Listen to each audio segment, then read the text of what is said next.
Very good morning, dear students. Before the start of the class, let us take a pledge to fight the deadly coronavirus.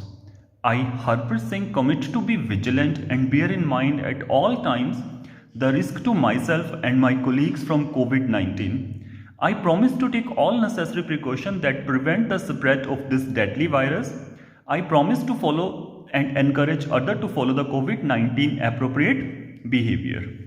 To always wear a mask, face cover, especially when in public places, to maintain a minimum distance of 6 feet from others, to wash my hands frequently and thoroughly with soap and water, and together, by taking all these precautions, we will win this fight against COVID-19. Students, today we start with the chapter number 5, that is quadratic equations. Equations क्या होती है कि जहां पे हम दो चीज़ों को इक्वल करके लिखते हैं तो दैट इज कॉल्ड इक्वेशन. तो अब जो क्वाड्रेटिक इक्वेशन है it is a sort of polynomial equation. Polynomials क्या होते हैं जहां पे जो वेरिएबल होता है उसकी पावर पॉजिटिव या होल नंबर्स में होते हैं. तो equation of the type a x square plus B x plus C equal to 0 where a b and c are all real numbers, और जो ए है वो 0 नहीं होना चाहिए. जो एक्स स्क्वायर का कोफिशिएंट है that is not equal to 0. इस तरह की इक्वेशन को हम इज कॉल्ड क्वाड्रेटिक इक्वेशन. तो इसको हम ऐसे भी समझ सकते हैं कि an equation with one variable in which highest power of the variable is 2 is known as quadratic equation. तो जो हाईएस्ट पावर 2 होएगी उस इक्वेशन को हम क्वाड्रेटिक इक्वेशन बोलेंगे. अब जैसे इसमें वेरियस केसेस आ सकते हैं.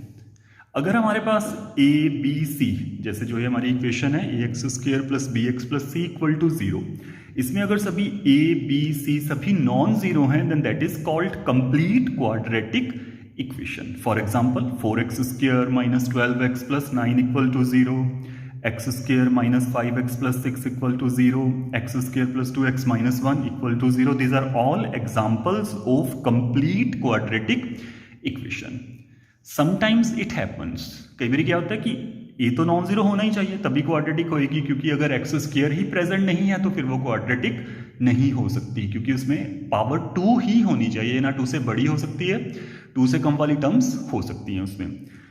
अब कई बार क्या होता है कि स्क्वायर वाली टर्म प्रेजेंट है लेकिन बी और C means the coefficient of X और the coefficient of constant term is 0. तो उस केस को हम इनकम्प्लीट क्वाड्रेटिक इक्वेशंस बोलते हैं. जैसे 4x square plus 5x equal to 0, 5x square minus 20 equal to 0, 6x square minus 3x equal to 0, 7x square equal to 0. जैसे इसमें क्या है c 0 हो गया, कांस्टेंट टर्म नहीं है. इसमें b 0 हो गया, कोफिशिएंट ऑफ x नहीं है, same c is 0.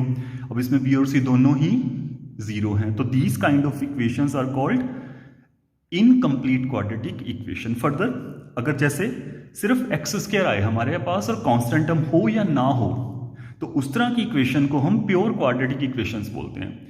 If quadratic equation contains only the square of unknown it is called pure quadratic equation. इसके एग्जांपल्स हम कंसिडर कर सकते हैं 3x square minus 12 equal to 0, 9x square equal to 0.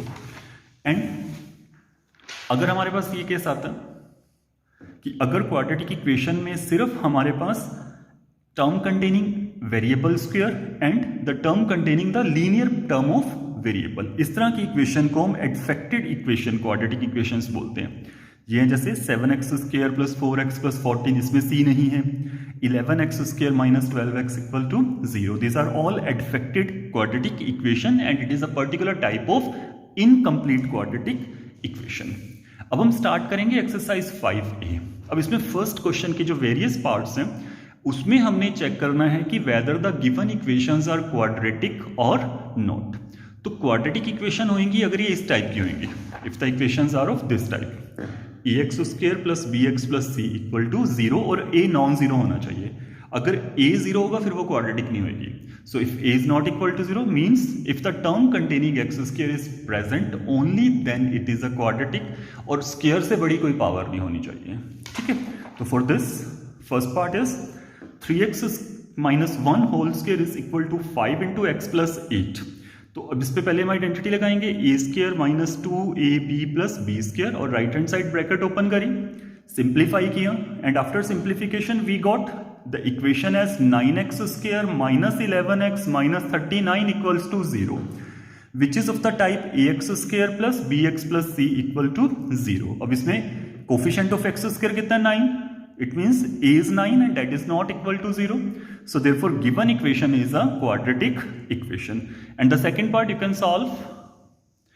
Now we will consider third part. X minus 4 into 3x plus 1. 3x minus 1 into x plus 2.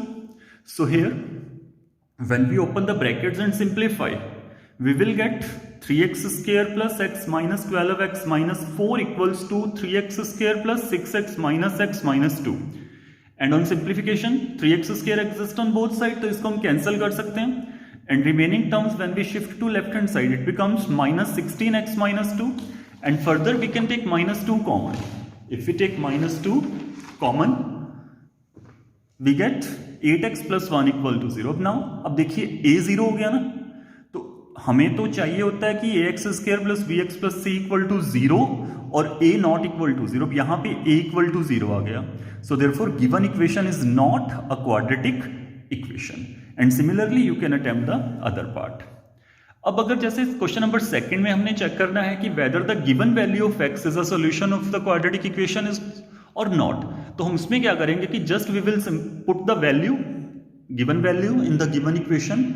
If both sides become 0 equal to 0 then it is a solution, otherwise वो solution नहीं होएगा.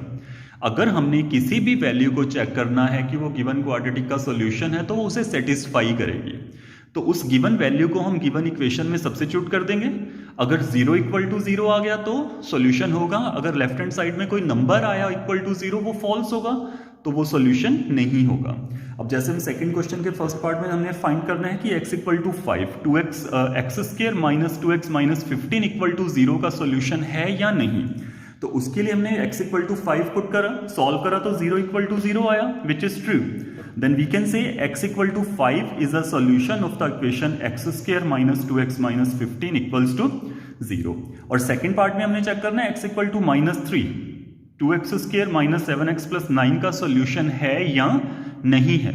तो same put x equal to minus 3 in the given equation, simplify, but here we will get 48 equal to 0 but this is false. तो इसका मतलब ये हुआ कि x equal to minus 3 given equation का सॉल्यूशन नहीं है. So therefore x equal to minus 3 is not a solution of the equation 2x square minus 7x plus 9. कई बार क्या होता है कि हमें बताया होता है कि ये इसका सॉल्यूशन है, बीच में कोई चीज मिस होएगी तो हमें उसकी वैल्यू फाइंड आउट करनी पड़ सकती है. जैसे in this case in question number third it is given कि under root 2/3 is a solution of 3x square plus mx plus 2 equal to 0. Find m. तो same thing here we will use this कि ये इसका solution है तो हमने x की जगह पे पुट करा इक्वल टू 0, सिंप्लीफाई किया इस सारे को बाय टेकिंग स्क्वेयर्स और बाय सिंप्लीफाइंग द टर्म्स, और फिर m हमारे पास आया -4 अंडर रूट 3/2. यहाँ पे हमने इसको रैशनलाइज कर लिया and after simplification the overall answer of m is equal to -2 under root 6. Sometimes दो सॉल्यूशन गिवन हो सकते हैं और दो अननोन हम कैलकुलेट कर सकते हैं, जैसे कि क्वेश्चन नंबर 4 में बताया कि 2/3 एंड 1 गिवन इक्वेशन के सॉल्यूशन है और हमें m और n इक्वेशन में दो अननोन है, तो हमें वो कैलकुलेट करने हैं. तो उसके लिए हमने दोनों वैल्यूज बीच में पुट करी और उसको सॉल्व करा. सॉल्व करने के बाद हमने इक्वेशन नंबर 2 से m की वैल्यू इक्वेशन नंबर 1 में सब्स्टिट्यूट करी, तो वहां से पहले हमने n निकाला. अब n की वैल्यू को वापस 2 में डाल के वी विल गेट m. यहां से पहले हमने m के लिए सॉल्व, n के लिए सॉल्व, दो इक्वेशंस, और उनमें से सेकेंड इक्वेशन से m आया -n - 6. इसको हमने फर्स्ट इक्वेशन में सब्स्टिट्यूट करा m की जगह पे, वो इक्वेशन n में लीनियर हुई, वहां से हमने n कैलकुलेट करा जो कि -15 आया. ये -15 हमने सेकेंड इक्वेशन में डाल के m कैलकुलेट कर दिया. So this is the introduction of quadratic equation, and I hope the concept of quadratic equation is clear to all of you.